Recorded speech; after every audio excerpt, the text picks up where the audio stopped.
Hey, what's going on, everybody? Today we have the T3 Plus. This product has been like hyped the heck out of. I wanted this so bad. I had one sent out. That actually never made it. It supposedly was delivered, but it never actually made it to me. Then I had another one delivered, and the company that delivered it sent it way the heck to like 900 miles away from me, and then they supposedly send it back, and then the next thing I check and it's 900 miles away again, back in the same spot. I don't know what the hell was going on. Never got it. So I finally ended up getting one.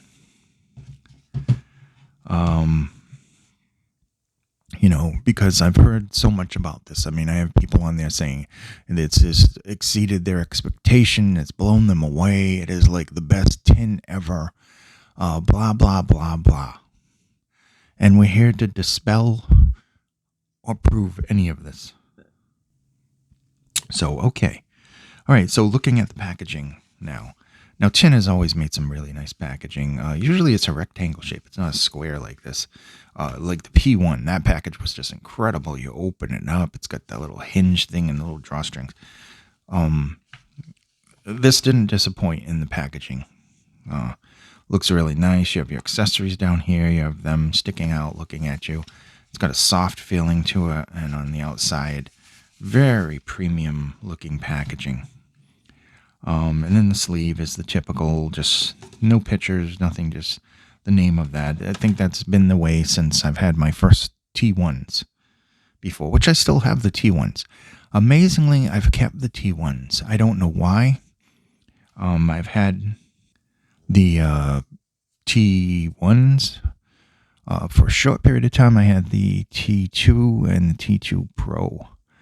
And sorry, my allergies are bugging the heck out of me. My nose is all blocked, so I'm trying to breathe and talk out of my mouth at the same time. Not the easiest thing. Now the T2 and the T2 Pro were good. Now the sound was a little bit more emphasized with the Pro, but I like them both. And why I got rid of them, I don't know. Now the T3 was very good. I never got to have the T4. It was actually supposed to be sent to me, and it just never came to me. That's happened a few times. What else? Something from Canara was supposed to come, and it just never came. And nobody ever answered my question, where is it? It just never came. So I haven't done much with Canara since then. I've just done the BD, or whatever the heck it was. There was a 5 Pro and the SIF, which I thought were decent for the price. They were really good. I love the way that looked, actually, too. Although I wanted the red, and I got sent the gray. Now, the red looked absolutely beautiful. And that was a review sample. Obviously, if I would have bought it, I would have purchased the red. Well, this being said, I sent out for a review sample to borrow. That just never showed up. Then somebody was supposed to send me one. That got all screwed up, got sent all over the globe. And finally I got my hands on it because I've heard so much about this. That said, was it worth all of that trouble? Maybe. See, that's not a definitive answer. And I'm going to tell you why. Okay. Here's the spoiler for this. I want to make this as simple as possible without any of that baloney with this being the greatest thing of all time. Is it the greatest thing of all time? No.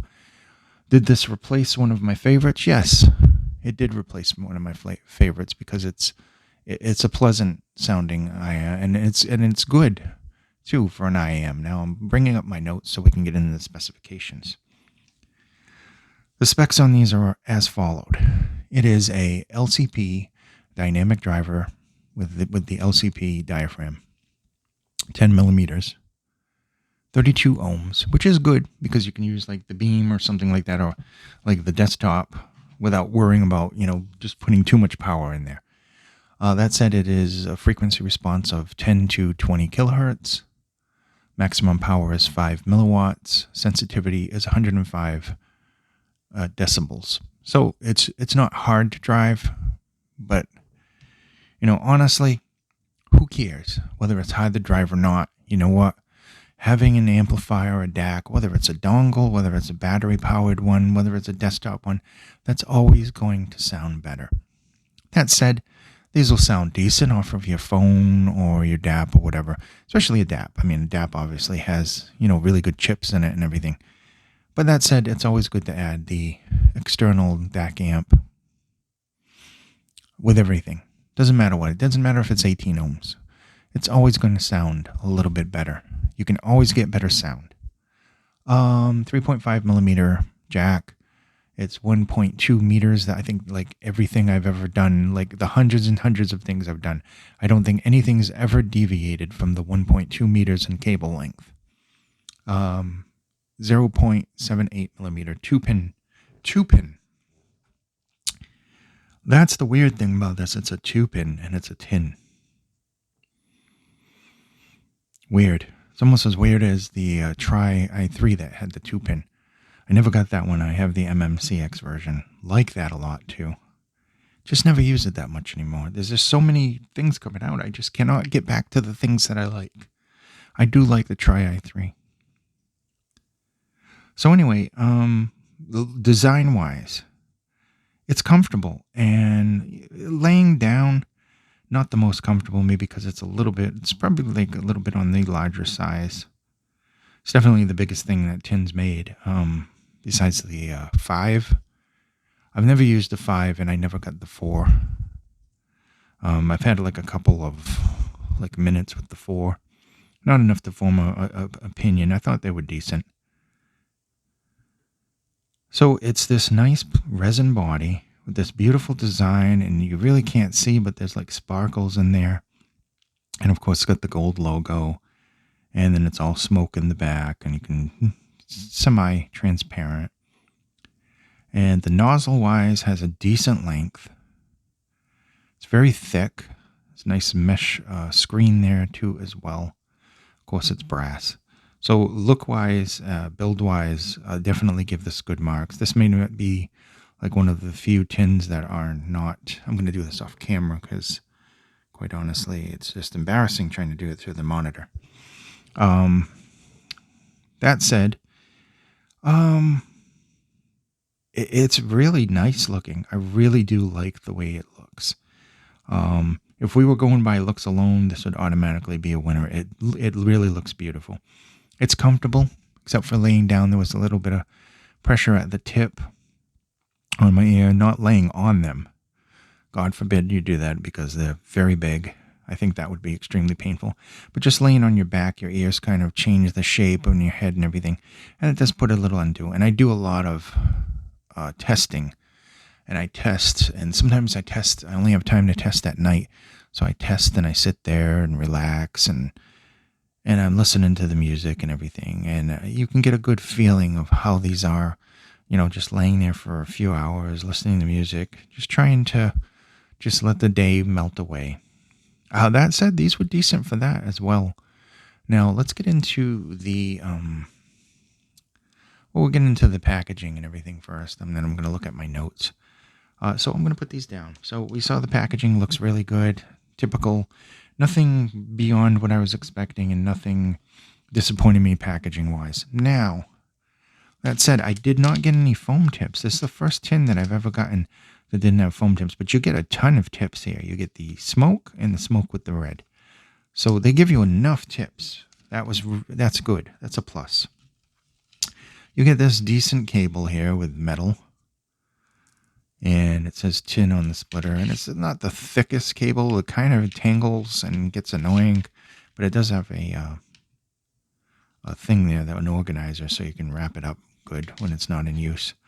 You get the little splitter here and the divider, little tin logo, and then the wire gets even thinner. And you get these preformed air hooks that aren't too aggressive, kind of easygoing, and you got your 2 pins, which are also metal. That said, a lot of people have absolutely praised the heck out of this cable. I don't know what the heck they're seeing. This is just an average cable. And quite honestly, while it is far from the worst cable, it is literally the worst thing that Tin's ever made cable-wise that I can think of personally. I was hoping for one of those really nice copper braided cables, maybe the kind that doesn't separate. And no, this is just average. I mean, I've gotten $30 IMs that have cables better than this. It doesn't matter. I'm not expecting the thickest cable, an aftermarket cable, like you get with a spring and different things like that. Those are really nice cables. But at least something like the NF that's really like durable and looks nice and stuff. Secondly, usually with tin you get a leather pouch, a case. I mean, in this you got a pouch, and honestly, the pouch is soft, but it's really Belon-esque. It's a little bit better premium material than that. It's got the ribbons, but quite honestly, the cheaper Evo actually came with a better kind of pouch. This velvet would have actually matched for this better. They should have just kept with that pouch, because this would have been much softer on the plastic, to be quite honest. So the pouch and the cable, while they're not bad, they were kind of a disappointment to me. So that said, let's get on with the sound quality of this. Bass. The bass. People have touted this as being excellent in bass, and it is if we're considering sub bass. Sub bass is more prominent. It kind of takes the stage from the mid bass, where the mid bass has at least a decent impact and sounds well. The sub bass seems to be front and center. Definitely a nice rumble there. It has a good control, and mid bass does present itself well, but I think it's taken back a little bit from its punch with the sub bass, just dominating there. Quality of the bass is good. There's separation, there's clarity. The decay of the bass is medium, actually, which is unusual. It's usually either just very slow and takes a long time, or extremely fast. This is a little bit in the upper medium, I would say, the decay. That said, there's some good control in the low end. And while bass heads wouldn't be impressed, I think most people find it good because it's non-fatiguing, but yet you still get enough of that rumble there, where it's far better at the bass than a lot of the other ones that I've tried recently. Okay, so we're going to move on down to my mid-range impressions. My mid-range impressions is that the mid-range was decent. It does have a recession. It is not forward. Vocals, however, are very good, both male and female. They do tend to be smoothed over, kind of laid back in their presentation. But overall, there is some decent details there. Of course, there's, warmth to them. They're not overly boosted. They're definitely in the neutral range, but they sound very natural. So that's a good thing.